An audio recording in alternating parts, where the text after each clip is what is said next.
Bismillahirrahmanirrahim. Assalamualaikum warahmatullahi wabarakatuh. Alhamdulillahi rabbil alamin wa bihi nasta'inu ala umurid dunya waddin. Wassalatu wassalamu ala asrafil anbiya'i wal mursalin nabiyyina Muhammadin wa ala alihi wa ashabihi wa man tabi'ahum bi ihsanin ila yaumiddin. Subhanaka la ilma lana illa ma 'allamtana innaka antal alimul hakim. Qala Allah ta'ala ya ayyuhalladzina amanu taqullaha haqqa tuqatih wa la tamutunna illa wa antum muslimun.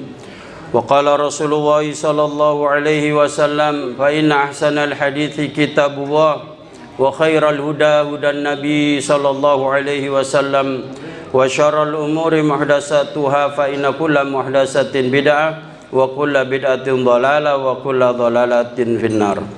Ma'asyiral muslimin rahimani wa rahimakumullah, para bapak, ibu serta saudara sekalian, jamaah Masjid Al-Muttaqin yang mudah-mudahan dirahmati oleh Allah. Alhamdulillah, kita bersyukur kepada Allah, malam hari ini kita bisa hadir di rumah Allah untuk melaksanakan sholat maghrib berjamaah, dan kita sabar duduk sebentar untuk mendengarkan ayat-ayat Allah dan hadis Rasulullah dibacakan. Mudah-mudahan pertemuan kita di majelis ilmu ini mendapatkan ridha, barokah, ilmu yang bermanfaat, dan Allah berkenan menerima amal ibadah kita. Amin ya rabbal alamin. Jamaah yang dimuliakan oleh Allah, pertemuan kita ini singkat ya, kurang lebih 45 menit. Betul Pak ya? Kita sepakati sampai Isya ya, manjing Isya. Yang kita bahas adalah tema keseimbangan antara ikhtiar dan tawakal. Sebelum kita membahas itu, perlu kita ketahui dulu apa maknanya dua istilah itu. Yaitu yang pertama adalah ikhtiar. Ikhtiar itu adalah pilihan. Akar katanya itu berasal dari bahasa Arab khiyar, namanya pilihan. Jadi saya memilih hari ini maghrib ya berjamaah di Masjid Al-Muttaqin, itu ikhtiar saya. Ya, kemarin saya berikhtiar memilih sholat jamaah maghrib di Kenjeran karena memang jadwalnya di sana. Ya, besok ikhtiar saya sholat maghrib di Pasuruan karena waktunya ngajar di pondok. Nah, seterusnya begitu Pak. Jadi ikhtiar itu pilihan kita. Ya, kita mau milih makan, milih tidur, milih kerja, milih tidak berangkat kerja karena hujan dan lain sebagainya. Jadi ikhtiar itu pilihan. Pilihan untuk berbuat sesuatu. Itu gampangannya seperti itu. Yang kedua, tawakal. Apa artinya Pak? Ada yang tahu tawakal? Hah? Berserah diri ya. Umumnya tawakal diartikan berserah diri, ya kan? Sebenarnya tawakal itu maknanya adalah bersandar. Ya, bersandar. Bersandar kepada Allah Ta'ala dengan melakukan sebab-sebab untuk mencapai apa yang diinginkan. Jadi mana dulu? Ikhtiar apa tawakal? Hah? Tawakal dulu. Jadi kalau jenengan punya keinginan, punya cita-cita, punya harapan, itu sandarkan dulu kepada Allah sebelum kita memilih jalan. Misalnya seseorang belum nikah, ingin dapat jodoh dan menikah, maka sandarkan itu kepada Allah. Cara menyandarkan kepada Allah adalah berdoa. Kemudian, dan ini amalan hati para jamaah. Tawakal amalan hati, ikhtiar amalan dohir yang bisa dilihat banyak orang. Kalau hati, nanti saya terangkan macam-macam tawakal, ada yang dilarang, ada yang berpahala. Nanti di terakhir-terakhir ya. Jadi tawakal itu amalan hati dan ikhtiar amalan zahir. Ya, begitu para jamaah. Jadi kalau kita punya keinginan, sandarkan kepada Allah dan minta petunjuk kepada Allah, jalannya bagaimana ya Allah supaya saya berhasil mencapai keinginan saya itu. Nanti dibimbing oleh Allah Ta'ala. Umumnya manusia usaha dulu baru sudah mentok, terserah ya Allah, wis sak karepmu, saya sudah usaha, sudah capek. Minta petunjuk dulu, tawakal dulu kepada Allah, serahkan dulu kepada Allah, nanti sama Allah dibimbing jalannya, diarahkan nanti. Kalau kepingin dapat jodoh, oh nanti digerakkan hatinya, menemui fulan, silaturahim ke sini ke situ, itu nanti dibimbing. Tapi kalau ngandalkan kemampuan kita, ngandalkan koneksi kita, itu namanya tawakal kepada sebab. Dan tawakal kepada sebab itu diharamkan para jamaah. Tawakal kepada ikhtiar itu termasuk syirik. Nek gak ngene pasti gak berhasil. Tidak begitu. Allah menentukan itu jauh sebelum dunia ini ada. Jadi besok itu kita dapat apa, keinginan kita itu tercapai atau tidak, itu semua sudah ditulis oleh Allah Ta'ala 50.000 tahun sebelum adanya segala sesuatu. Makhluk pertama yang diciptakan oleh Allah adalah qalam, pena. Uktub, tulis wahai pena. Apa yang saya tulis ya Allah? Maqadirul khalaik, takdir semua makhluk-makhlukku. Jadi istilahnya blueprintnya. Belum diciptakan semesta alam ini sudah ditulis. Bakal nanti ada bumi, bakal ada matahari, nanti ada kiamat, hancurnya bumi dan seterusnya. Termasuk nama-nama kita disebut di situ, umur kita berapa di dunia, rezeki kita berapa, semua sudah ditulis. Itulah yang disebut takdir. Maka dari itu para jamaah, usaha kita, tawakal kita itu tidak terlepas dari takdir Allah, sudah ditentukan oleh Allah Ta'ala. Dalilnya mari kita buka. Ini bawa Quran semua Pak ya, Masya Allah ya, pesertanya jamaahnya ini hafidul Quran semua ya, hafal Quran semua sehingga nggak perlu bawa mushaf ya. Dalam surat Al-Hadid surat 57 ayat 22, ma asaba min musibatin fil ard wala fi anfusikum, apa saja yang menimpa, atau bisa diartikan musibah di sini bencana. Umumnya diartikan bencana, padahal musibah itu umum global. Apa saja yang datang kepada kita itu musibah, nikmat atau bencana.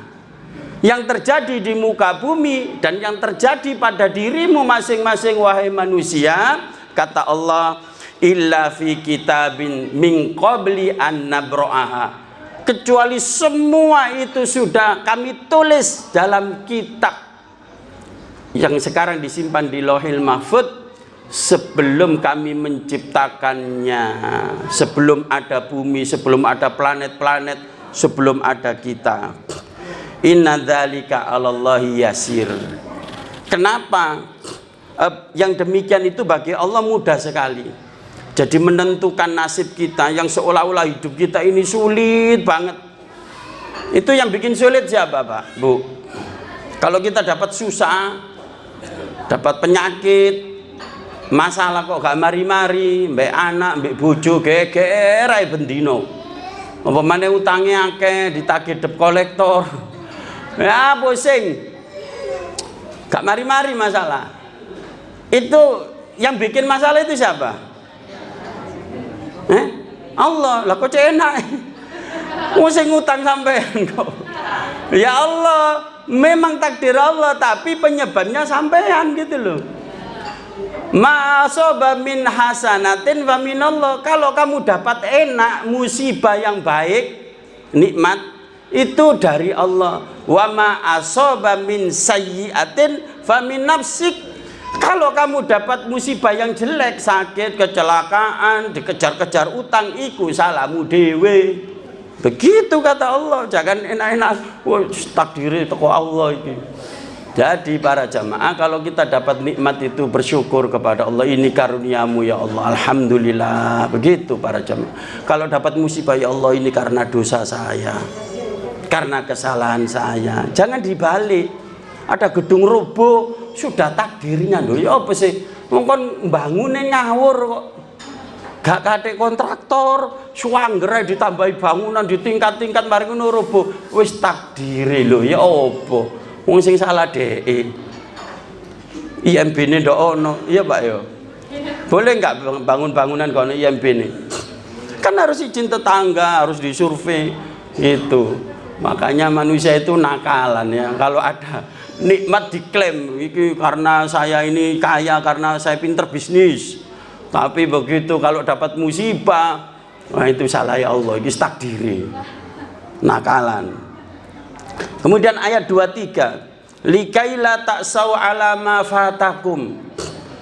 Kenapa Allah menakdirkan dan ditulis supaya kalau kita dapat musibah atau keinginan kita itu belum tercapai, Bapak Ibu, kita tidak putus asa gitu loh. Kenapa? Karena Allah Maha berkuasa atas segala sesuatu. Oh, mungkin sekarang saatnya saya bangkrut, besok mungkin sukses, bangkit lagi. Itu kalau usaha. Makanya orang ada yang mengatakan, bukan seberapa kali kamu usaha untuk mencapai sukses, tetapi seberapa banyak kamu bangkit dari keterpurukan. Kalau 99 kali usaha, pertama gagal, kedua gagal, ketiga ditipu orang, keempat terus sampai 99, sudah 99 ini gagal terus.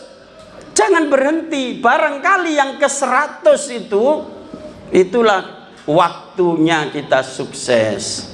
Makanya kita tidak tahu takdir itu.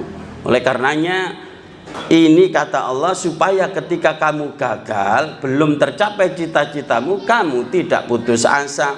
Wala tafrahu bima atakum.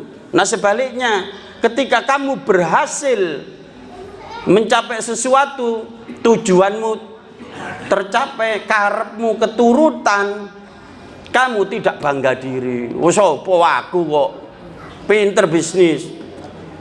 Nah begitu. Supaya kamu tidak jadi sombong, membanggakan diri. Sak kampung ini, sak kelas ini kok ono sing pinter kecuali aku. Jadi bintang kelas. Betapa banyak orang yang di kelas, ya di kampus, ketika ulangan itu bagus-bagus nilainya. Begitu ujian skripsi, blank, hilang kabeh. Ditakoki dosen, diuji dosen penguji, kok lali kabeh ya, apa telang, telung, plonga. Begitu mari ujian metu, ya apa gampang jare koncoe.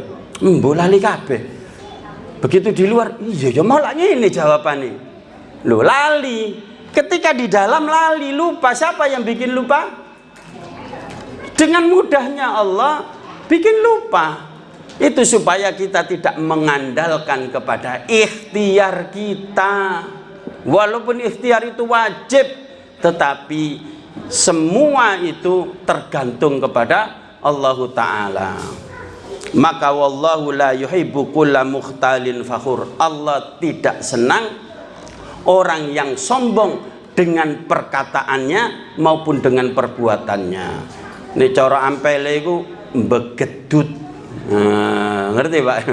Begedut omongnya wes setinggi langit. Sombongnya Masya Allah. Jamaah yang dimuliakan oleh Allah. Jadi gimana tawakal dan ikhtiar itu?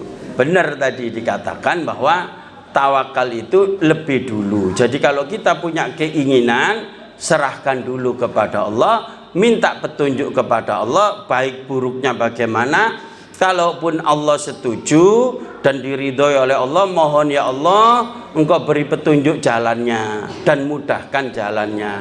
Nah baru kita usaha, kita ikhtiar memilih jalan untuk mencapai kesuksesan. Bapak Ibu hadirin sekalian, Allah ini menciptakan di dalam ikhtiar di dunia ini, menciptakan yang namanya sunatullah, namanya hukum alam. Orang kalau kepingin Pak Tani misalnya, kepingin panen padi, yang ditandur bibit apa Bapak Ibu? Pasti bibit pari, padi. Kalau kepingin panen jagung, yang ditandur bibit jagung, pasti nanti pasti tumbuh jagung. Ada orang kepingin panen padi, sing ditandur jagung. Terus mari ngono tumbuh jagung, komplain loh. Aku kepingin padi Allah, lah kok terik jagung, ya apa sih Gusti Allah iki? Gak keliru ta? Ya sih keliru awakmu. Ikhtiarnya keliru. Iya kan? Kepingin dua anak. Saya itu kepingin punya anak, Ustaz. Sudah nikah? Belum. Ya nikah dhisik. Itu ikhtiarnya, kepingin punya anak ndak nikah. Nah nikah sama manusia, laki dengan perempuan. Jangan nikah laki sama laki, gak kira dua anak. Ate lapo lanang podo lanang ya Pak, wedok podo wedok. Ono enggak nikah gitu? Nggak saiki gitu banyak loh kayak gitu itu. Mbok iku menungso capopo lah ngono. Lanang mbek lanang, wedok mbek wedok ndak karu-karuan. Nah itu kalau diterus-teruskan manusia ini punah. Ya, ndak ada manusia. Itu cara Allah memproduksi manusia. Manusia diberi hawa nafsu, laki-laki tertarik dengan perempuan, demikian pula sebaliknya. Dan ada aturannya sunatullah. Ada seseorang nikah resmi. Jadi nikah ini kan ada Pak KUA ya, nikah resmi. Itu ada di KUA, ada di catatan sipil, ada juga nikah di mudin. Oleh enggak ini? Nikah mudin oleh enggak Pak saya Pak? Wis ndak oleh. Nanti bisa kena delik hukum. Boleh tapi nanti dibawa ke KUA untuk dicatatkan. Kemarin tuh heboh lagi orang nikah mek dikai selembar kertas. Ya. Jadi rame. Nikah itu hukum asalnya Bapak Ibu tidak boleh disembunyikan, diiklankan, diumumkan. Jadi tidak ada dalam Islam kok istilah nikah siri. Oh nikah kok siri? Nikah itu jahri. Nikah itu terang-terangan. Jangan sembunyi-sembunyi. Yo biasa nikah siri ku anu Ustaz. Nek ate embo. Lah iya iku apa sing nggarai? Ate embo barang. Sehingga takut diketahui istri yang pertama, sehingga siri. Nikah itu ya alim, kata Rasulullah, umumkan, walau bisyat, adakan walimatul urus, undang orang untuk makan-makan resepsi pernikahan, walaupun kamu cuma nyembelih kambing kecil, cempe, atau bahasa kita ya tuku ayam disembelih, ngundang tonggo teparo kanan kiri. Nah, supaya apa tahu kalau habis nikah, sudah nikah. Jadi engko nek gandeng renteng iku wong wedok sapa? Oh, iku bojone wingi aku diundang resepsi. Begitu diumumkan. Nah, ini ada yang nikah, kepingin punya anak dengan jalan nikah. Kemudian punya anak. Ya, keturunan, punya keturunan. Sah menurut agama, sah menurut negara, dan apa itu? Berhasil. Nah, yang satu tidak pakai nikah, laki perempuan pengen punya anak, wis kesepakatan aja, wis gak usah nikah-nikah. Engko nek wis duwe anak siji mari ngono pegatan, jenenge kawin kontrak. Sebenarnya bukan nikah itu, berzina. Wong kawin kok janjian. Engko setahun ya pisah ya. Gelem ta Pak ngono Pak? Bu, mau Bu dinikahi? Hah? Mari ngono dikei duit 1 triliun lho, Bu. Oh, ndak gelem ya, tetep ndak gelem ibu-ibu. Nah, memang ndak bener, memang ndak ada dalam Islam kawin kontrak itu sama dengan zina. Jadi ini ndak pakai nikah, kemudian hubungan suami istri sama-sama subur, kira-kira duwe anak enggak, Pak? Punya sunatunya dipenuhi, yang satu menikah, yang satu berzina. Ya, sama-sama punya anak, yang satu diridhoi oleh Allah karena nikah, yang satu dimurka oleh Allah karena berzina, tapi berhasil sama-sama punya anak. Itulah yang disebut sunatullah. Ada jamaah, Pak, ya teman lama gitu loh. Tahu-tahu saya masih tinggal di Randu, diparani saya itu, dikomplain, Ustadz, sampai nyuruh cerai adik saya loh. Kon iki sapa? Oh, tak eling-eling kancaku biyen. Lho, adik sampean sapa iki? Waktu itu nikahnya Ustadz datang. Iya, saya masih ingat, saya itu datang diundang, bukan ceramah, saya diundang resepsi. Katanya Ustadz yang jodohkan, bukan saya. Memang ustadznya, bukan saya, tapi ustadznya dia. Terus apa masalahnya? Adik saya disuruh nyerai putrinya Pak Fulan itu. Jadi adiknya itu laki-laki, disuruh nyeraikan. Kenapa? Karena ini sama-sama jamaah. Jadi yang putrinya ini bapaknya jamaah saya. Itu katanya, maaf ya, dia kan pengen nikah itu, perempuan itu pengen punya keturunan gitu loh. Nah, si laki-laki ini setelah nikah ternyata, maaf Bu ya, nggak bisa ngadeg, nggak bisa takiyat. Lah terus ya apa duwe anak? Nah, makanya mertuanya jamaah saya laki-laki ini disuruh nyeraikan, putrinya disuruh ceraikan sama suaminya. Ya, saudaranya ini ngamuk-ngamuk komplain ke saya, loh saya ndak nyuruh cerai, wong yang jodohkan bukan saya, sama adik sampai ndak kenal, yang saya kenal itu ini adalah bapaknya anak perempuan ini, dan itu bukan saya yang nyuruh cerai, karepe dhewe. Dia kepengin duwe putu, ya itu terserah dia. Nah, makanya para jamaah hukum nikah, kembali ke hukum nikah, nikah itu bukan hukumnya satu, bukan hanya wajib, Pak. Ada sunnah, ada wajib, ada haram. Nah, kalau kasus ini haram, kenapa? Karena laki-lakinya tidak bisa, itu tadi, itu mendolimi perempuannya. Kecuali kalau ada kesepakatan, aku gak iso ngene lho yo, terus ate lapo kon kawin aku. Nah, gitu, kecuali mau gitu loh. Nah, begitu para jamaah. Jadi kembali lagi, kalau kita ini pengen sesuatu, tawakal, berdoa kepada Allah, berserah kepada Allah, kemudian usaha. Nah, sekarang itu herannya banyak orang itu yang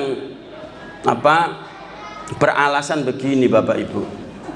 Nah, ini termasuk mujizat gitu. Jadi kan ada dalam kehidupan ini yang umum, kalau pengen punya anak itu menikah, laki, perempuan, ada suami, ada istri, sama-sama subur.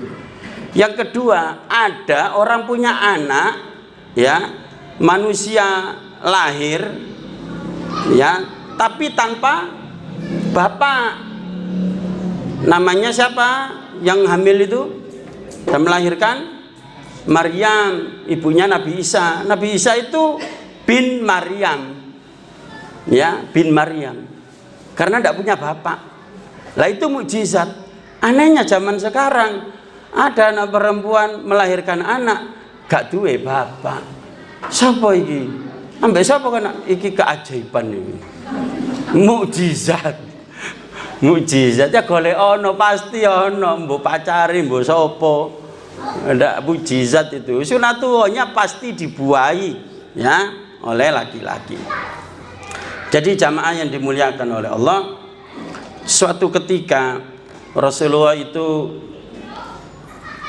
mau sholat jamaah, kemudian ada datang, ya kayak kita ini kan dari jauh bawa kendaraan. Nah, waktu itu kan kendaraannya enggak ada, sudah motor, ya onta.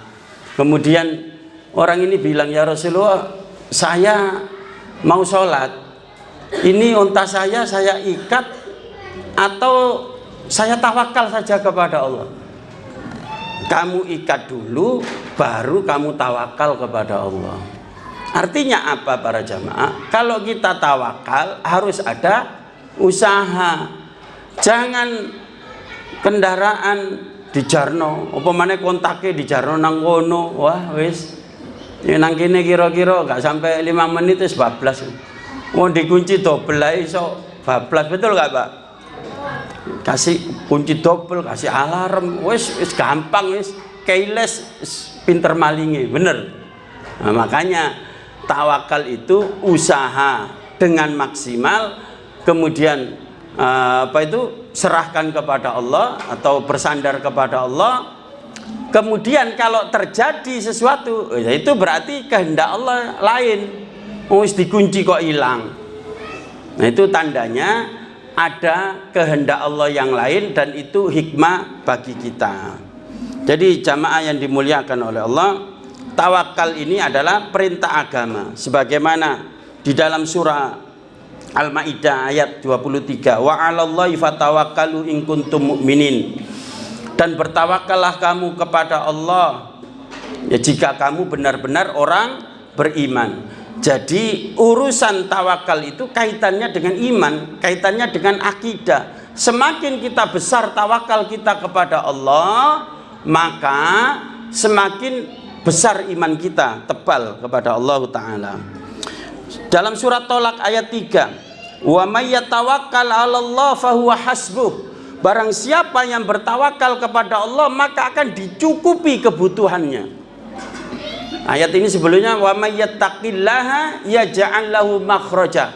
Siapa yang bertakwa kepada Allah akan diberikan jalan keluar dari keruwetan hidupnya.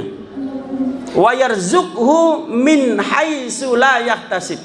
Dan akan diberi rezeki dari jalan yang tidak pernah disangka-sangka. Mau nggak Bu, Pak? Kita pengen dapat rezeki nomplok istilahnya. Mau? Tiba-tiba datang, tidak direncanakan, tidak ada planning, tahu-tahu ada orang datang bawa rezeki. Mau? Takwa kepada Allah. Takwa tok Ustaz. Nah, ya iya. Takwa itu penjabarannya luas. Perintah Allah kerjakan, larangan Allah jauhi. Perintah Allah kerja, malu, bekerjalah kamu. Jadi bertakwa itu bukan berarti kok wirid, zikir, nama masjid, sholat, terus mari ngono gak nyambut gawe, rezekine nomplok teko dhewe. Ya ndak begitu. Pernah suatu kali Umar bin Khattab melihat ada remaja, ya bukan remaja ya, pemuda umur 30-an gitu, masih kuat badannya.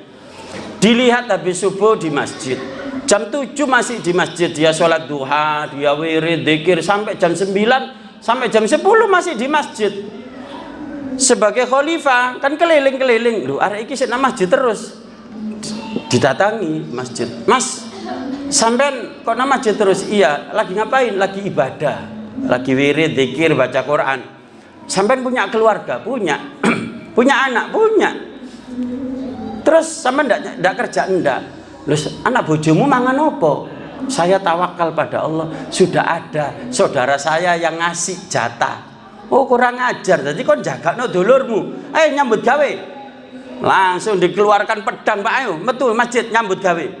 Begitu. Jadi tawakal itu ndak ngerepoti orang lain, jagakno njaluk-njaluk.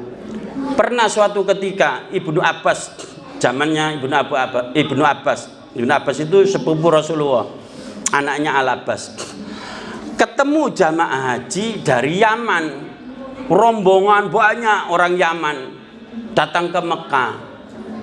Ditanya, "Mas, sampean nggak bekal apa?" "Bismillah tawakal, saya ndak membawa bekal." "Saya ndak bawa bekal." Yaman dengan Mekah itu luar negeri Bapak Ibu. Jadi Yaman dan Mekah itu kurang lebih ya 1000 km. Kan jauh Pak jaraknya itu.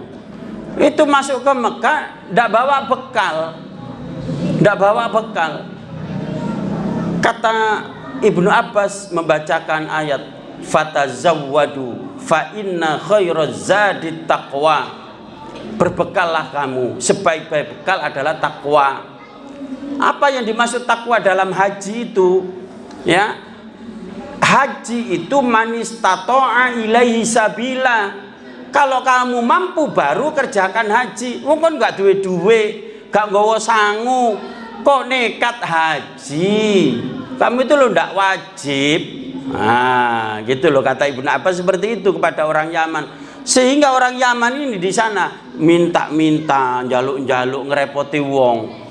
Nah, begitu itu tawakal yang keliru para jamaah. Jadi kembali lagi ke sini. Orang yang bertakwa kepada Allah akan diberi rezeki dari jalan yang tidak dia sangka-sangka. Soal rezeki ini terjadi perdebatan. Ini sampai sekarang mungkin ya. Antara rezeki itu didapat dengan takwa saja atau didapat dengan kerja. Kalau sampean milih yang mana, Bu, Pak? Rezeki itu kita peroleh dari kerja atau dari takwa?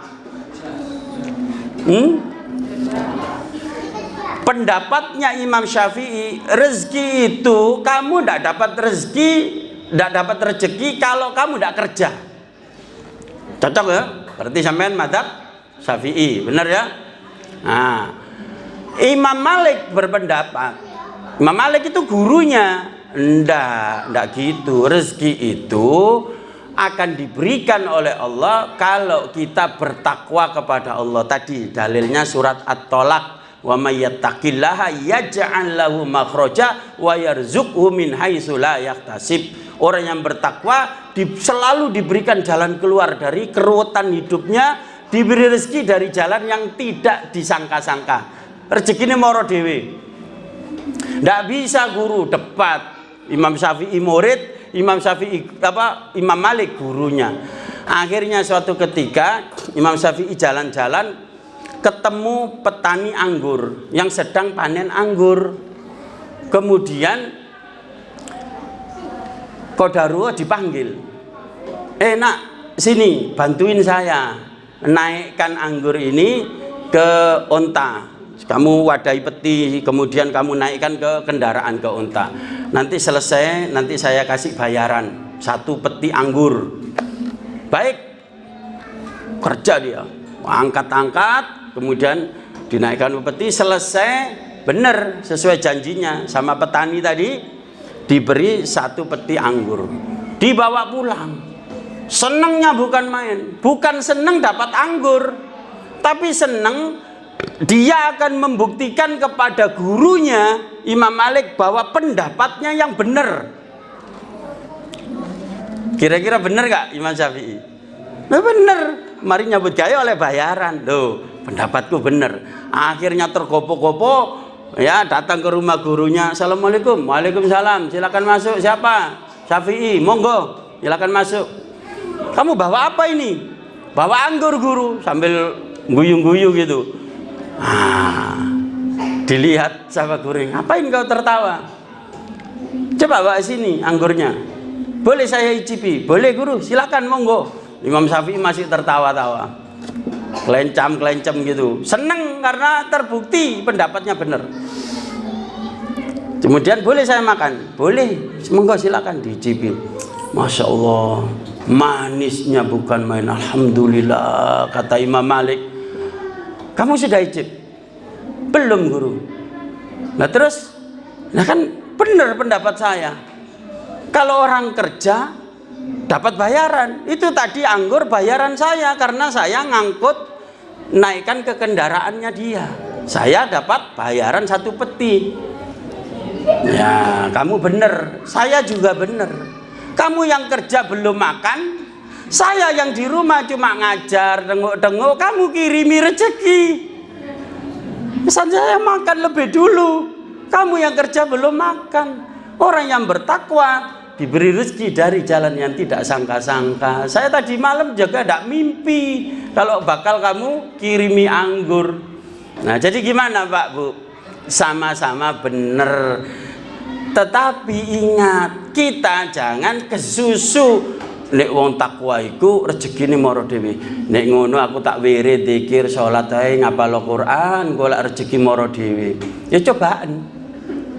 Mene aja ngantor sing nang kantor. Aja buka toko. Nek sampean wong lanang, lapo Pak saiki kok ngono berubah. Mau bengi pengajian jarene ngono kok. Nek wong bertakwa rezekine mara dhewe. Ya sampean keliru, makome siji Imam Malik ya. Guru orang yang bertakwa memang kerjanya itu ngajar itu juga kerjanya. Jadi maka para jamaah, kalau ada guru ngaji yang dia itu sibuknya ngajar, itu memang pekerjaannya seperti itu, sehingga dia tidak sempat kerja yang lainnya. Maka jangan dicela wong guru ngaji kok njaluk bayaran. Gak njaluk bayaran, kewajibane sampean nitipno anak nang TPA iku bayar. Piro sih SPP nih? Enggak, berapa? 50.000. 15 ya oh, 15 rek gak mundak-mundak gitu ben gawe tuku pentol bakso wis entek iku. Ada yang SPP ini 50.000 nunggak 6 bulan. Ditagih, ditulisi nang papan, bak fathah ba, ya fathah ya, ro fathah ro, bayaro. Jarine wali santri, Pak sampean niku ngajar Quran yo sing ikhlas, aja njaluk bayaran.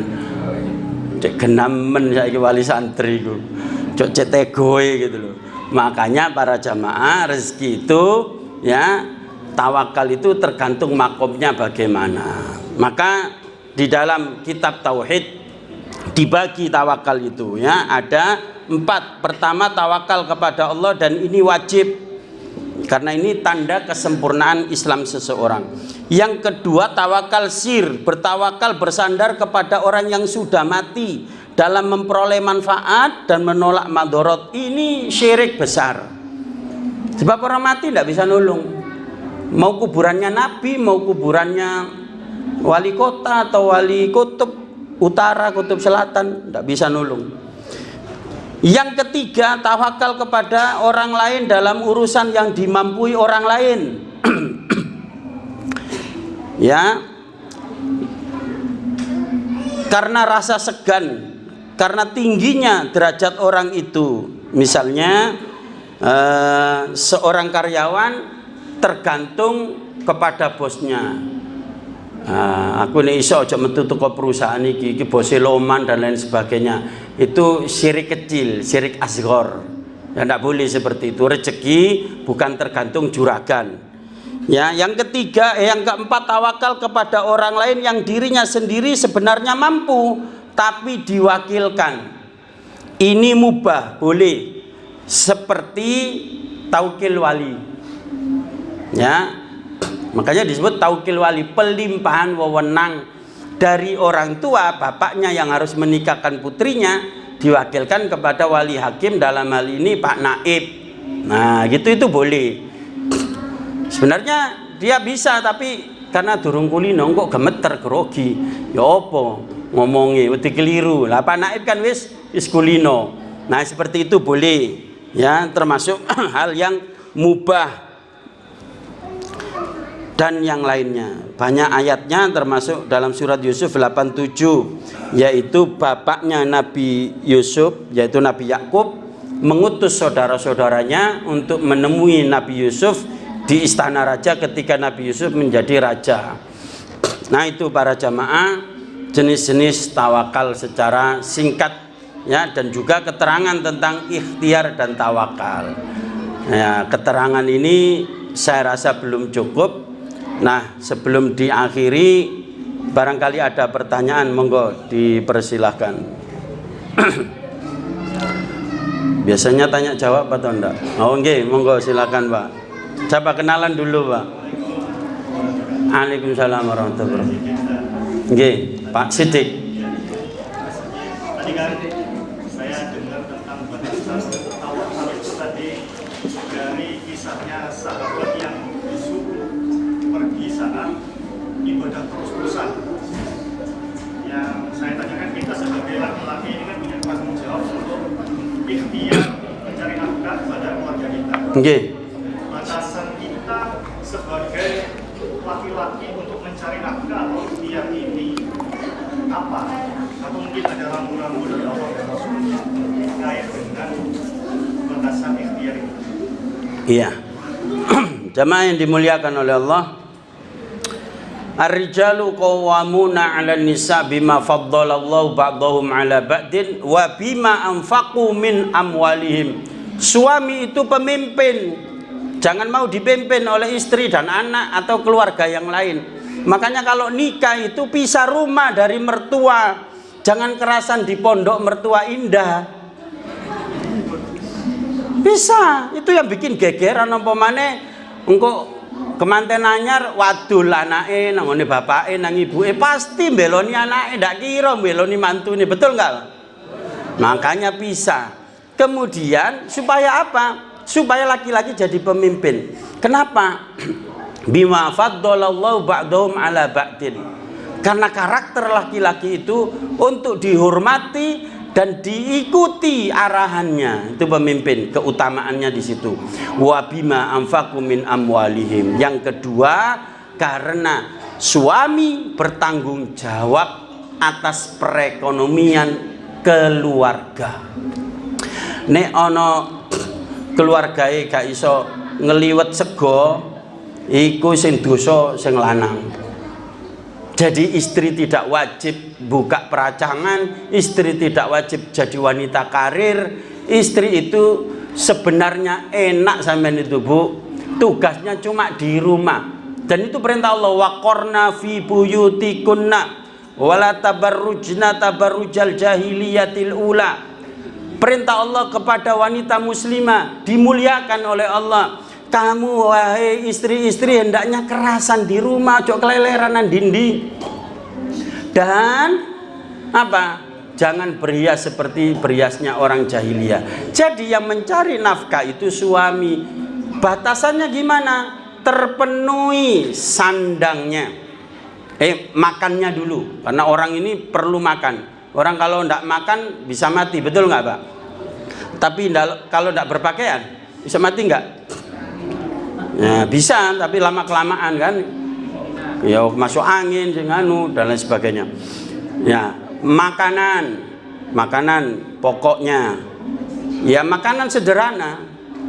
Tidak wajib kok setiap hari dikasih burger, beli opo, itu biryani, yes cukup rumah tangga baru, apalagi kasih lodeh, rawon, gulai, sate gitu loh. Pokoknya terpenuhi makannya.